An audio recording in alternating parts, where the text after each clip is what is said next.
미국의 코로나19 확진자 수는 전 세계 3분의 1에 육박할 정도로 심각한 상황입니다. 또 새로운 대통령이 당선되면서 많은 변화를 겪고 있는데요. 현재 소식을 CTS 아메리카 손민석 국장에게 들어봤습니다. 먼저 미국의 현지 코로나19와 백신 접종 현황부터 물어봤습니다.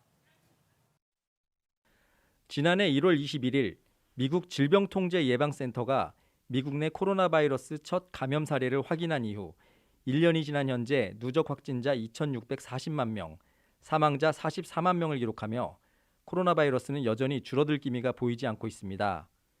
무엇보다 영국발 변이 코로나 바이러스의 확산 추세가 우려되는데요. 감염 속도가 2배가량 빠른 데다 주요 감염원이 될 수 있다는 예측이 나오면서 확진자 및 사망자는 앞으로도 계속 늘어날 전망입니다.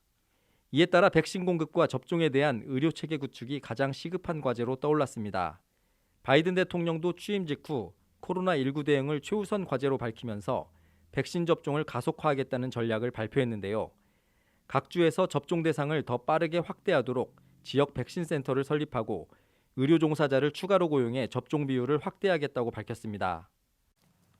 미국 한인사회는 코로나19 확산세가 여전한 상황에서 우리나라 고유의 명절인 설을 맞았습니다.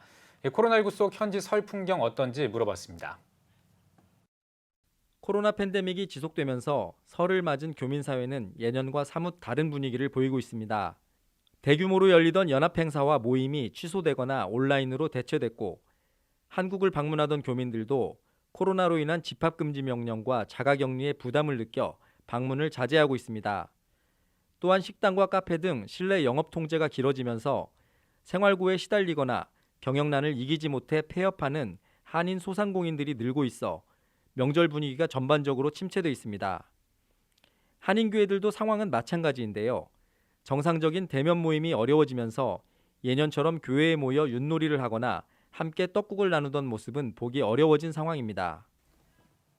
네, 이런 가운데 지난달 20일 조 바이든이 미국의 46대 대통령으로 공식 취임했습니다. 리더십 교체에 따른 변화도 적지 않을 것 같은데요. 이어서 들어보겠습니다. 지난달 20일 취임한 바이든 대통령은 취임 직후 40여 개의 행정명령에 발빠르게 서명하며 국정을 시작했습니다.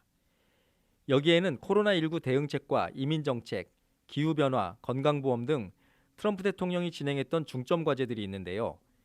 바이든 행정부는 이러한 트럼프 대통령의 정책을 반대하며 원위치로 돌려놓는 행정명령을 이어가고 있습니다. 하지만 이런 정책 시행에 대한 저항도 만만치 않습니다. 얼마 전 텍사스주 연방법원이 비시민권자 추방을 유예하는 행정명령에 소송을 제기해 승소한 사례가 있었고 오바마 케어의 부활과 트랜스젠더의 군복무 허용 등에 대해서는 보수 진영의 강한 반대와 비난이 따르고 있어 앞으로 정책 시행에 난항이 예상됩니다. 바이든 대통령이 취임한 지도 3주가량의 시간이 흘렀습니다. 현지 교계와 사회의 반응은 어떤지 들어보겠습니다. 바이든 대통령이 트럼프 대통령과 달리 이민 정책에 대해 상당수 완화된 정책을 내놓을 것으로 보이면서 한인교회들도 신분 문제로 어려움을 겪고 있는 성도들과 함께 바이든 정부의 이민 정책을 긍정적인 시각으로 바라보고 있습니다. 하지만 성소수자 평등법 관련 정책과 낙태 허용 문제 등에 있어서는 여전히 갈등의 씨앗이 남아있는데요. 오바마 행정부 시절 동성결혼 합법화 문제로 교단과 교회들이 극심한 갈등을 겪었던 만큼 바이든 대통령이 급진적으로 정책을 추진할 경우 강한 반발에 부딪힐 것으로 보입니다. 미국이 코로나19와 리더십 교체로 많은 변화를 겪고 있습니다. 그 가운데에서도 하루빨리 사회가 안정되고 평화가 임하길 바라겠습니다.